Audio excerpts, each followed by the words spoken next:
Hello friends, എല്ലാവർക്കും നമസ്കാരം. അപ്പോൾ നമ്മൾ ഇന്നിവിടെ ഉണ്ടാക്കാൻ പോകുന്നത് കുൽച്ചയും മട്ടൻ ചോപ്സുമാണ്. വളരെ എളുപ്പത്തിൽ തന്നെ ഉണ്ടാക്കാൻ പറ്റുന്ന ഒരു റെസിപ്പിയാണിത്. ഇപ്പോൾ കൊറോണയൊക്കെ കാരണം നമുക്ക് പുറത്ത് പോയി ഭക്ഷണമൊന്നും കഴിക്കാൻ പറ്റില്ല. അപ്പോൾ ഇതുപോലുള്ള റെസിപ്പി നമുക്ക് വീട്ടിൽ എളുപ്പത്തിൽ ഉണ്ടാക്കിയെടുക്കാൻ പറ്റും.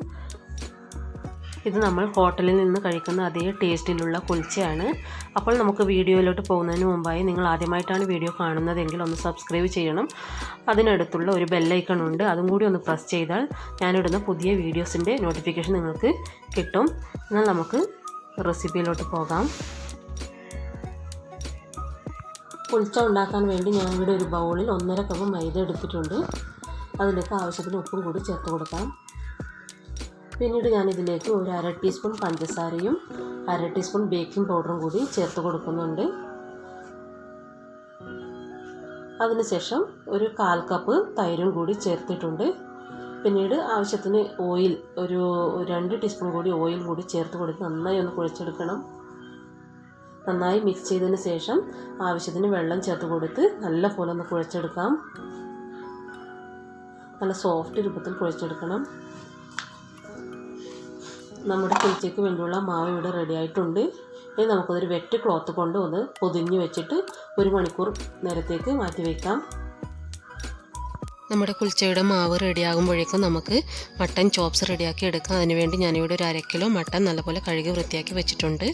ഇനി നമുക്ക് മട്ടൻ ചോപ്സിന് വേണ്ടിയുള്ള മസാല റെഡിയാക്കണം. അതിനുവേണ്ടി ഇവിടെ ഒരു പാൻ അടുപ്പത്ത് വെച്ചിട്ടുണ്ട്. അത് ചൂടായി വരുമ്പോൾ അതിലേക്ക് എണ്ണ ഒഴിച്ച് കൊടുക്കാം. എണ്ണ നല്ലപോലെ ചൂടായി വന്നിട്ടുണ്ട്. ഇനി അതിലേക്ക് ഒരു ഉള്ളി ചെറുതായി അരിഞ്ഞതും കൂടി ഇട്ട് കൊടുത്ത് നന്നായിട്ടൊന്ന് വഴറ്റിയെടുക്കാം. ആവശ്യത്തിന് ഉപ്പും കൂടി ചേർത്ത് കൊടുക്കാം. ഇനി അതിലേക്ക് ഒരു കഷ്ണം ഇഞ്ചിയും ഒരു ഫുള്ള് വെളുത്തുള്ളി തൊലി കളഞ്ഞതും കൂടി ഇട്ട് കൊടുത്തിട്ട് നന്നായി ഒന്ന് വഴറ്റിയെടുക്കണം. നല്ലപോലെ ഒന്ന് വഴന്ന് വന്നതിന് ശേഷം അതിലേക്ക് 1 ടീസ്പൂൺ പെരിഞ്ജീരകം കൂടി ഇട്ട് കൊടുക്കാം.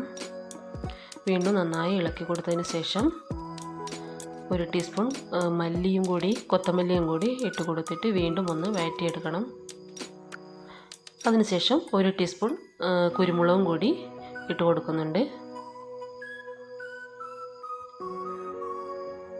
പിന്നീട് ഞാനിതിലേക്ക് ഒരു കറുവപ്പട്ടയും ഒരു 5 ഗ്രാമ്പും കൂടി ഇട്ട് കൊടുത്ത് വീണ്ടും നന്നായി ഒന്ന് ഇളക്കി കൊടുത്തതിന് ശേഷം ഒരു 4 പച്ചമുളക് കീറിയതും 1 കപ്പ് മല്ലിയിലയും കൂടി ഇട്ട് കൊടുത്ത് നന്നായിട്ടൊന്ന് വഴറ്റിയെടുക്കണം. ഇതിൻ്റെ പച്ചമണമൊക്കെ മാറുന്നത് വരെ വഴറ്റിയെടുക്കണം. മല്ലിയിലയും പച്ചമുളകൊക്കെ നന്നായി വഴന്ന് വരുമ്പോൾ അതിലേക്ക് ഒരു അരിഞ്ഞു വെച്ച തക്കാളിയും കൂടി ചേർത്തിട്ട് വീണ്ടും നന്നായി ഒന്ന് ഇളക്കി കൊടുക്കാം. 1/4 ടീസ്പൂൺ മഞ്ഞൾപ്പൊടിയും കൂടി ചേർത്ത് നന്നായി ഒന്ന് മിക്സ് ചെയ്യുക. നന്നായി വഴന്ന് വന്നതിന് ശേഷം സ്വിച്ച് ഓഫ് ചെയ്ത് അതൊന്ന് തണുക്കാൻ വയ്ക്കണം. തണുത്തതിന് ശേഷം നമുക്ക് ഈ മസാല ഒന്ന് അരച്ചെടുക്കണം. നന്നായി തണുത്ത് വന്നിട്ടുണ്ട്. ഇനി നമുക്കിതൊരു മിക്സിയുടെ ജാറിലിട്ട് അരച്ചെടുക്കാം.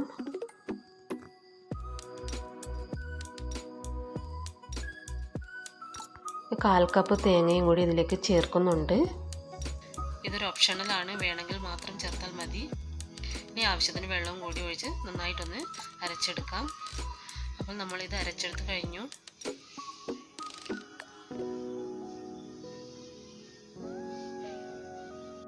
ഇനി നമുക്ക് കറി ഉണ്ടാക്കാം. അതിന് വേണ്ടി കുക്കർ അടുപ്പത്ത് വെച്ചിട്ടുണ്ട്. ഇതൊന്ന് ചൂടായി വരുമ്പോൾ അതിലേക്ക് എണ്ണ ഒഴിച്ച് കൊടുക്കാം. ഈ എണ്ണ നല്ലപോലെ ഒന്ന് ചൂടായി വരുമ്പോൾ അതിലേക്ക് 1/2 കഷ്ണം ഉള്ളി അരിഞ്ഞതും കൂടി ഇട്ട് കൊടുക്കാം. ഉള്ളി ഒന്ന് വഴന്ന് വരുമ്പോൾ അതിലേക്ക് 1/2 കഷ്ണം തക്കാളി കൂടി അരിഞ്ഞതും കൂടി ഒന്ന് അതിലേക്ക് ഇട്ട് കൊടുത്ത് നന്നായിട്ടൊന്ന് വഴറ്റിയെടുക്കാം.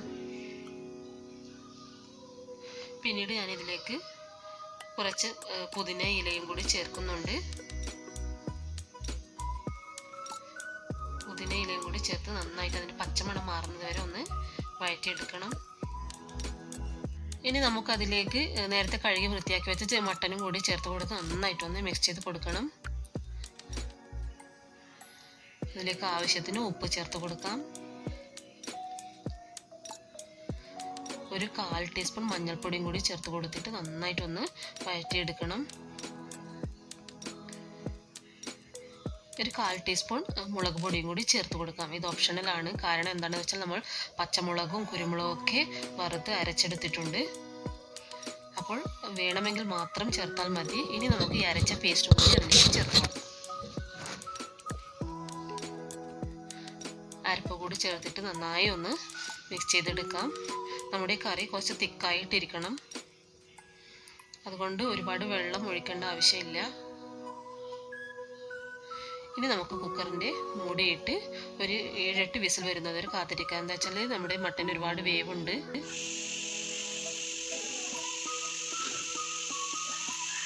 നമ്മുടെ കുക്കറിൻ്റെ പ്രഷറൊക്കെ പോയിട്ടുണ്ട്. ഇനി നമുക്കിതൊന്ന് തുറന്ന് നോക്കാം.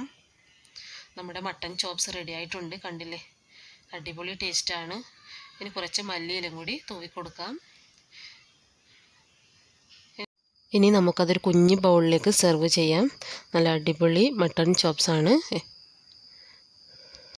നേരത്തെ കുഴച്ച് വെച്ച കുൽച്ചയുടെ മാവ് റെഡി ആയിട്ടുണ്ട്. 1 മണിക്കൂർ കഴിഞ്ഞു. ഇനി ഇതൊന്ന് റെഡിയാക്കി എടുക്കാം.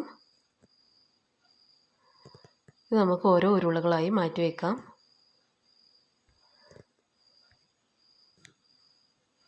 ഇനി നമുക്കിതൊന്ന് പരത്തിയെടുക്കണം.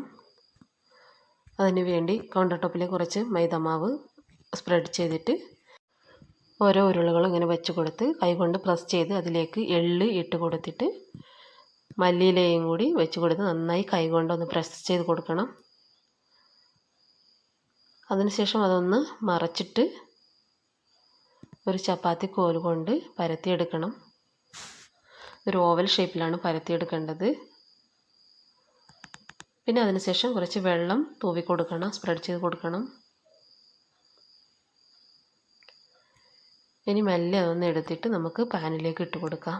നന്നായി ചൂടായി വരുമ്പോൾ ഇത് ചെറിയ ചെറിയ കുമിളകൾ വരും. അപ്പോൾ നമുക്ക് ഈ പാൻ ഒന്ന് മറച്ചിട്ട് കൊടുക്കണം.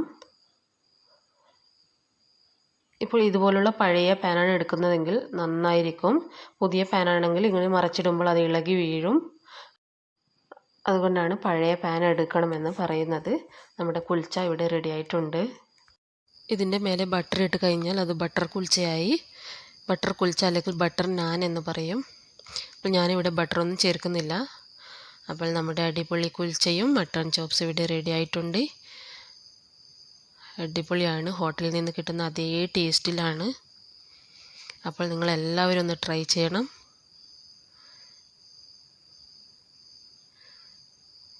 എല്ലാവരും ട്രൈ ചെയ്തിട്ട് അതിൻ്റെ ഫീഡ്ബാക്കൊക്കെ കമൻറ്റ് ബോക്സിലൂടെ അറിയിക്കുക.